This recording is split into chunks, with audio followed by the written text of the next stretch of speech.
Assalamualaikum warahmatullahi wabarakatuh. Alhamdulillahirabbil alamin.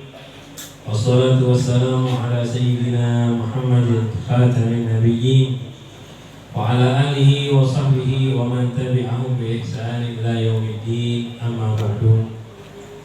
Alhamdulillah wa syukurillah, kembali kita bersyukur kepada Allah atas segala nikmatnya. Yang banyak kita lupa, yang banyak kita tidak ketahui dan tidak kita sadari. Nikmat Allah kita syukuri, baik yang kita ketahui ataupun tidak kita ketahui. Mudah-mudahan ditambah nikmatnya oleh Allah Subhanahu wa Ta'ala, yang diberkahi dalam nikmat yang dikaruniakan kepada kita.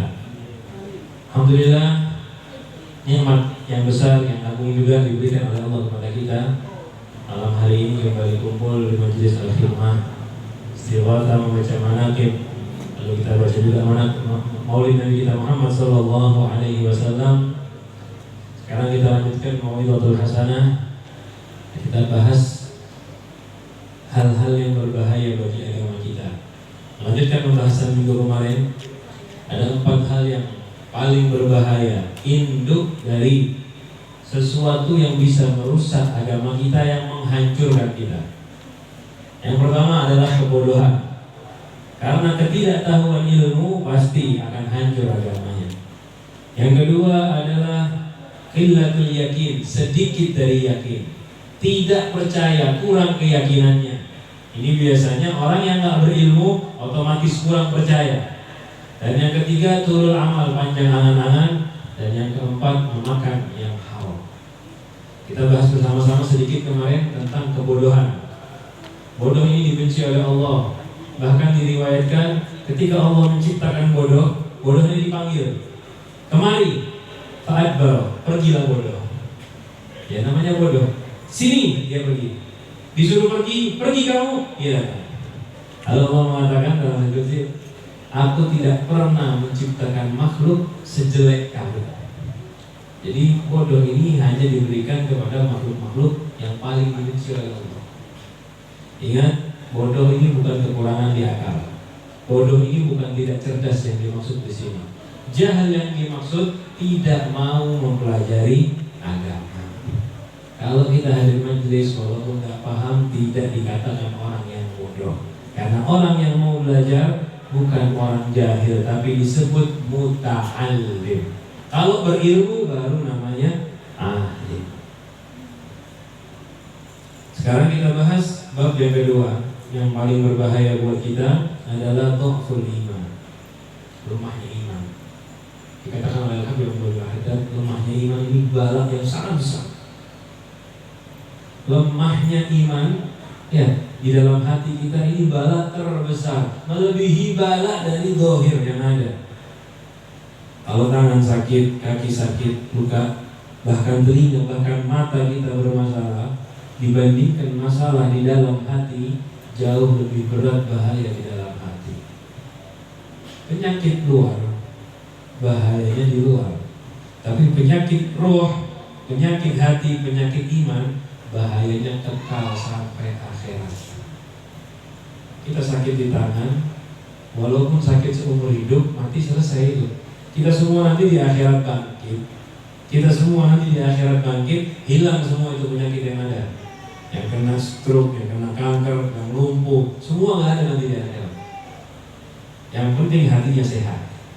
Tetapi kebalikannya, orang yang di dunianya sehat, orang yang di dunianya kuat, orang yang di dunia tubuhnya terjaga, pandangannya baik, pendengarannya bagus, tangannya kuat, badannya berotot, tapi hatinya rusak, di akhirat bangkit akan rusak seluruh tubuhnya. Sampai-sampai kita sering baca di firman Allah Subhanahu wa Ta'ala, "Man ab'ada an dzikri fa inna lahu ma'isyatan dhanka wa nahsyuruhu yaumal qiyamati a'ma." Orang yang menjauhkan diri dari ingat kepadaku, nah artinya dzikir itu bisa diartikan ingat Allah, bisa diartikan orang yang tidak mau beriman dengan Al-Quran. Arti globalnya, barang siapa yang menjauhi iman, lemah iman di dalam hatinya, hidupnya akan sempit, hidupnya akan susah, dan nanti di akhirat akan dibangkitkan dalam keadaan buta, a'ma. Saat mereka bangkit, mereka bertanya, qala rabbi lima hasyartani a'ma. Ya Allah, kenapa Tuhanku, kenapa aku dibangkitkan buta? Waqad kuntu basira. Padahal di dunia kita bisa melihat. Saya bisa melihat ya Allah. Sekarang kau bangkit di pada mahsyar buta. Allah mengatakan kepada mereka, kadzalika atatka ayati fanasitaha wa kadzalika al-yawma tunsa. Begitulah kamu dapat ayat-ayat tanda-tanda keberadaan Allah, kamu lupakan, tidak diimani. Maka begitu juga sekarang tunsa. Jadi kamu pun lupa dari penglihatan. Alhamdulillah. Kalau nggak bisa melihat di dunia, ada batas waktunya. Tapi buta di akhirat ini kekal. Alhamdulillah, apalagi yang diadab, disiksa di neraka itu Allah Subhanahu wa Ta'ala. Ini makanya perlu kita perhatikan ya. Perlu kita perhatikan. Lemah iman ini bukan penyakit yang ringan. Dan ini menyebar di mana-mana. Ini bala yang besar, sifat yang sangat tercela, dan ini terbitnya dari hal-hal yang hina dan menerbitkan hal-hal yang hina juga. Lemahnya iman ini bisa menimbulkan, bisa menyebabkan segala macam penyakit, amal-amal yang jelek.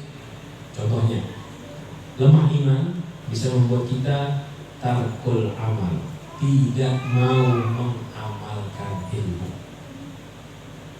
Orang sudah tahu ilmu, kita pun mungkin banyak ilmu yang sudah kita dengarkan. Ya, ada yang sudah hadir majelis ilmu berkali-kali. Tapi kita lihat berapa yang saya amalkan. Kalau amalnya tidak sebanding dengan ilmunya, itu tanda lemahnya iman. Punya ilmu 100 diamalkan 50, berarti imannya lemah separuh. Nah, apalagi yang dengar 100, amal cuma 1, ketahuan persentase imannya. Ini kita lihat ini. Kalau kita kurang amal, tanda bahwa lemah iman kita. Sering kan kita dengar Ustaz jelaskan fadilah sholat duha, malas sholat duha. Sering Ustaz dengarkan keistimewaan witir, keistimewaan qiyamul lail, tidak pernah dikerjakan, tidak pernah mengamalkan. Jangankan witir, subuhnya aja telat. Ini tanda bahwa kurang iman. Ada percaya Allah itu Tuhan, percaya Nabi Muhammad Rasul, tapi lemah imannya. Tarkul amr bil ma'ruf wan nahi 'anil munkar. Tidak mau amar ma'ruf, tidak mau nahi munkar, itu tanda lemahnya iman. Dan juga termasuk tanda lemah iman ini yang sering ada pada kita ini. Kalau kita salah paham, dengarkan nasihat dari ulama. Al-amani maghfirah bila sa'yin laha. Angan-angan pengampunan tanpa usaha mengejar pengampunannya. Jadi kalau ada yang masih ingat, dulu pernah kita bahas bab roja dan khauf, ya, harapan dan rasa takut. Dulu sudah pernah kita bahas, kita perlu keduanya, perlu berharap dan perlu takut. Yang salah, takut dulu, menyesal dulu, minta maaf dulu, habis-habisan. Setelah itu baru berharap dimaafkan. Kan gitu caranya. Sampai habis nyakiti orang lain, datangi dia dulu, minta maaf dulu, sopan santun, menyesal di hadapan dia, baru maaf, berharap dimaafkan. Itu cara minta maaf sungguh. Takut dulu, berusaha. Tapi kalau sampai yang bersalah sama orang, nyakiti orang, ini contoh aja ya, kita pribadi, Bapak sampean saya sakiti, habis itu saya tinggal, di dalam hati saya, saya dimaafkan juga Pak. Ini kayak gini, ini kira-kira dimaafkan nggak? Sopan tidak kayak gini? Ini, saya pasti dimaafkan sama dia. Ini nggak sopan, ini jelek, ini kurang ajar. Begitu kita kepada Allah melanggar perintah Allah, meninggalkan yang wajib, melakukan yang haram, lalai dari perintahnya, terus saya bakal dimaafkan sama Allah. Berangan-angan dimaafkan. Ini tumbuhnya dari lemah iman. Angan-angan maghfirah tanpa usaha. Orang yang kepengen dimaafkan datangi Allah. Gimana cara mendatangi Allah? Ke rumahnya Allah, ke masjid. Bangun di malam hari, menyesal. Ada syarat-syarat tobat sudah kita ketahui, ada 4. Lakukan itu syarat tobat, baru sungguh taubat, bukan angan-angan. Orang minta pengampunan, satu pun syarat tobat gak dikerjakan. Nyesal tidak, maksiatnya masih tetap diulangi, masih niat mau mengerjakan maksiatnya, tidak akan diampuni. Ini seperti ini. Bahkan tanda lemahnya iman. Jadi kadang-kadang kita itu kalau hadir majelis dengar ilmu perlu diperhatikan ya. Memang benar, yang hadir majelis insya Allah diampuni, yang hadir majelis insya Allah dibersihkan dosanya oleh Allah, amin. Mudah-mudahan diampuni. Tapi ya usaha, jangan pulang majelis, oh sudah didoakan Habib tadi, mudah-mudahan dimaafkan, tapi mulutnya masih riba.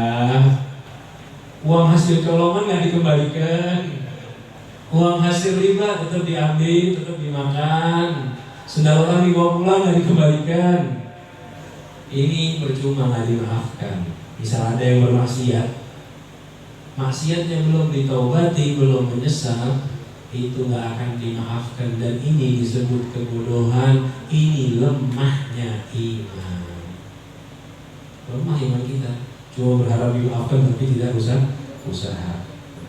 Wa adallu dalil min dalil, paling kuat tanda lemahnya iman kita.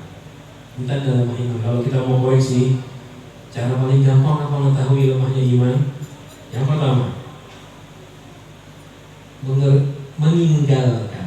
meninggalkan amal soleh. Yang kedua, melakukan pelanggaran syariat. Itu udah dalil paling jelas, nggak usah yang lain. Karena iman itu letaknya di hati. Kita nggak bisa koreksi hatinya orang. Bahkan diri kita sendiri aja kita nggak tahu hati kita kadang-kadang bagaimana. Nah tandanya, kalau ingin tahu, pulang dari sini nanti mau koreksi diri, saya lemah iman atau kuat iman saya, koreksinya ini tadi. Sampean semangat gak taat? Kerjakan taat gak? Kalau yang wajib dikerjakan semua, sunnah dikerjakan, tanda imannya kuat. Kalau hanya yang wajib aja, pas-pasan imannya. Kalau yang makruh dikerjakan, wajib lalai, tanda imannya lemah. Nah, alhamdulillah kerjakan yang haram aja, yang wajib ditinggalkan, ini tanda malah gak ada iman. Itu deh, tandanya cuma 2 aja. Bagaimana kita itu semangat mengerjakan taat, semangat meninggalkan maksiat, itu tanda. Bahkan buat orang lain pun begitu. Tapi ini bukan buat koreksi orang ya. Seandainya sampai pengen lihat satu orang kuat atau tidak imannya, lihat ini, semangat gak taat, wajib dikerjakan gak, sunnah dikerjakan gak. Kalau orang yang tadi kerjakan wajib, ninggalkan yang haram, sunnah dikerjakan, makruh ditinggalkan, tanda imannya kuat. Tapi kalau ada seseorang wajibnya lalai, makruh semaunya, haram dimakan juga, dikerjakan juga, Anda imannya lemah. Walaupun pakaiannya istimewa, walaupun bisa baca isi hati pian, bisa meramal masa depan, bisa jalan di atas air, bisa terbang, lemah imannya. Kuncinya ini tadi. Sholat enggak? Puasa enggak? Bohong tidak dia? Kalau bohong lemah iman. Kalau cuma bisa terbang, itu bukan tujuan penciptaan manusia. Kadang-kadang kita takjub kalau orang terbang. Manusia diciptakan bukan terbang. Kita ini mau berjalan di atas bumi. Jadi kalau ada manusia terbang, aneh sebetulnya. Jangan takjub. Iya terbang, sih gitu ya. Ini bukan kayak manusia ini. Cuma namanya manusia kita takjub.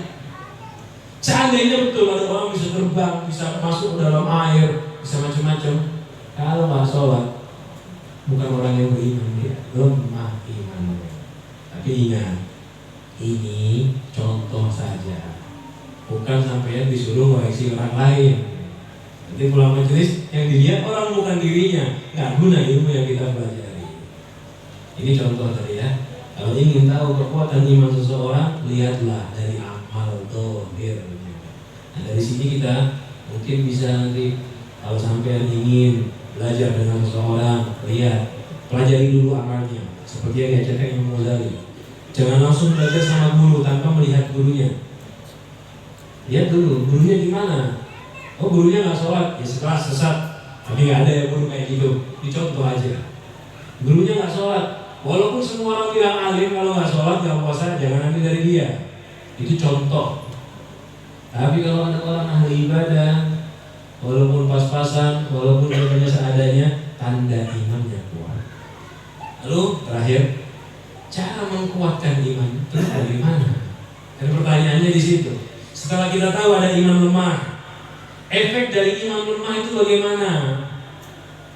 Tanda iman lemah tadi bagaimana? Sekarang cara memperkuat iman. Nah dari sini juga kita akan tahu kenapa iman kita jadi lemah. Jadi cara memperkuat iman, yang pertama, mendengarkan ayat-ayat Allah. Dengarkan Al-Quran, baca. Dengarkan hadis, baca. Dengarkan ceritanya para nabi, dibaca. Dengarkan mukjizatnya para nabi, dengarkan ceritanya salaf soleh. Itu nambah kuat iman. Nanti kita insya Allah dikit lagi masuk bulan Maulid. Dengarkan ceritanya Rasulullah SAW, sejarah hidupnya beliau, itu menambah kuatnya iman di hati kita. Semangat hadir Maulid di mana-mana. Jangan bosan. Walaupun sudah diulang 1-2 kali, pian hafal ceritanya, tapi ketika mendengarkan ulang, tambah kuat imannya.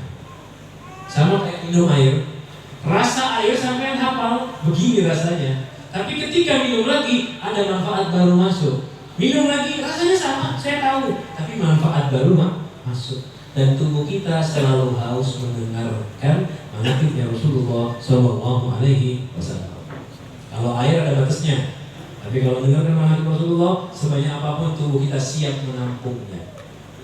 Ini pertama, dengar ayat, hadis, dan sejarah, tambah kuat iman. Kalau yang jarang dengar, imannya tambah lemah. Yang kedua, dengan ringkas, ya tafakkur, melihat langit, melihat bumi, melihat ciptaan Allah, lalu tafakkur, tambah kuat iman. Sampai kalau melihat langit, tapi tafakkur ini sesuaikan dengan kadar pikiran orang. Ada kalau anak kecil belum mampu, ya jangan diajak tafakkur.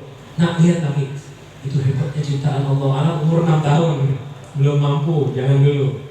Soalnya kadang tafakkur itu, kalau diri kita tidak bisa menangkap keagungan Allah pada yang ditafakuri, nggak ada hasilnya. Perhatikan ya, kalau diri kita belum bisa melihat, menangkap keagungan Allah pada yang kita tafakuri, nggak ada hasil.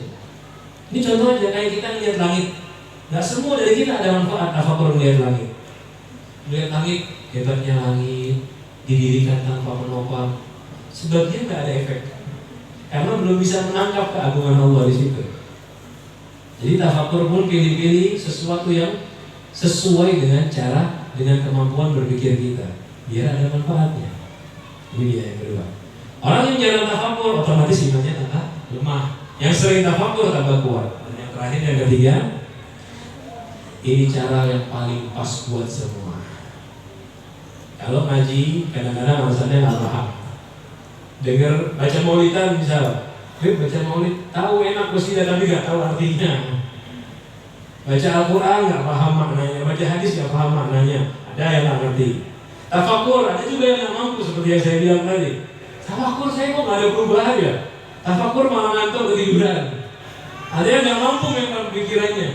Kalau tafakkur sedikit suruh lihat langit, hilang. Tafakkur sedikit, ketiduran. Tafakkur malah jutaan kepala. Nah semua mampu. Nah yang ketiga, ini cara yang paling umum, cara yang paling pas buat semua orang. Muwadhabah 'alal a'malis shalihah. Udahlah, praktek mengerjakan amal soleh, selesai. Jangan kerjakan maksiat, kerjakan yang wajib, selesai. Udah itu aja. Saya mau kuat iman kayak apa? Gandeng sama gurunya, ayo ikut saya. Belajar ke masjid, ikut sholat. Diajak ke pengajian, ikut belajar. Ayo gurunya melihat pakai pakaian auratnya terbuka, tutup bajunya. Itu aja. Jadi dijaga dari maksiat, diajak taat terus-terusan. Ini memperkuat iman. Jadi amal biasa sehari-hari, amal Islam sehari-hari itu kalau kita kerjakan istiqomah, itu memperkuat iman. Karena iman itu dikatakan oleh ulama qaulun wa amal.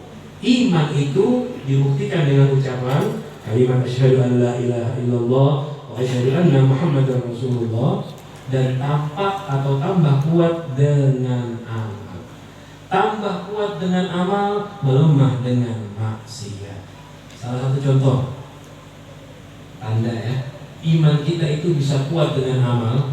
Amal yang dimaksud itu bukan cuma pakai badan, tapi amal pakai lisan. Pikiran tadi yang kita baca, itu memperkuat iman. Rasulullah sudah bersabda kan, jadidu imanakum aktsiru min qauli la ilaha illallah.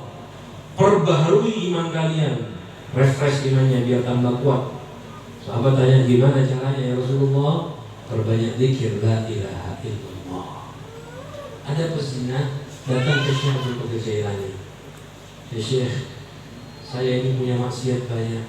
Saya mau tobat. Saya kepingin kembali ke jalan yang benar. Bodoh nih, gak tahu apa-apa, masih polos. Tobat. Syekh Abdul Jailani ngajarkan tinggalkan maksiatnya, baca la ilaha illallah.